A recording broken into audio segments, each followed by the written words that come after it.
Let's go to London Stadium because West Ham 2, Aston Villa 3. Actually, I have to mention the great that celebration of Billy Bonds and that before the game. As you would expect, West Ham did that immaculately, I thought. And then got off to a great start, mate. Quickest goal in the Premier League. Fernandes gets the first goal. From West Ham's point of view, puts them ahead, and then Aston Villa come back into the game. Mavropanos with the own goal. Bowen gets a goal before half-time. They're 2-1 up.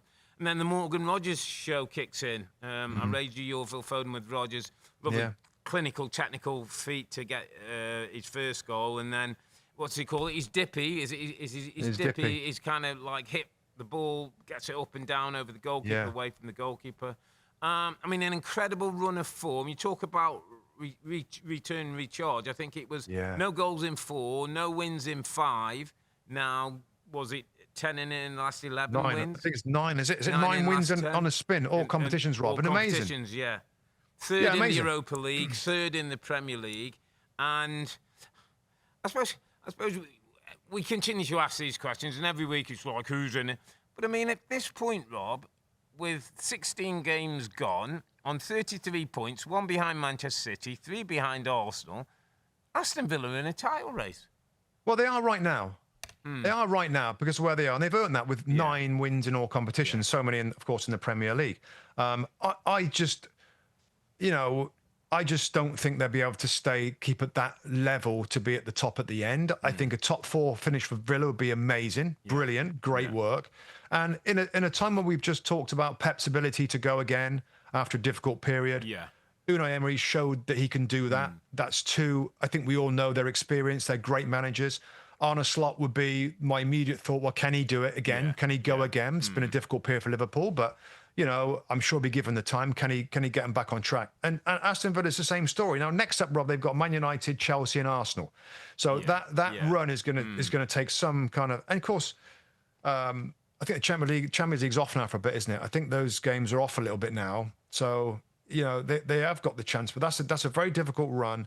It's a brilliant story, Aston Villa, Rob. I love watching the team play because they're a little different the way that they manoeuvre things through midfield. And Morgan Rogers continues to look like the star man, and the goal, the strike with that dip as well, Rob, with the way the ball travels in the air, it travels quite quickly.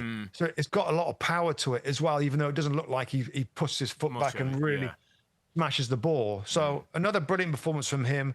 I didn't see the very details of this game as the window of all the games going on at the same time. But the result, of course, I'm flicking channels, I'm looking at highlights afterwards, and I'm looking West Ham, because I kind of like what West Ham I like Nuno Espirito Santo, Rob. I think he's a connector. I think he's a spirit. He's a good guy for the dressing room. I think players want to play for him. I think he connects with the fans. And at West Ham, it's often difficult to be able to do that. And when I see the scenes and the atmosphere at the London Stadium when they get those goals, it's like so that's quite the turnaround for Villa. I mean, it's quite the story at the moment. This season to see them where they are and the run that they're having is pretty outstanding. And if they get all the bodies back, it's a deeper squad than we've known for a while, isn't it? I mean, he's got variation up front now with Marlon and Gassed and Watkins, getting amongst goals, looking threatening again. He's got midfield players to die for with the likes of Rogers. McGinn continues to be important. Tielemans is $1 million, and he's a Rolls Royce Tielemans. And defensively, they're pretty good, and obviously the wingers play a big part. So it's a decent setup. I know you just said with West Ham, Rob, the reality is that they're in the bottom 3 now on 13 points.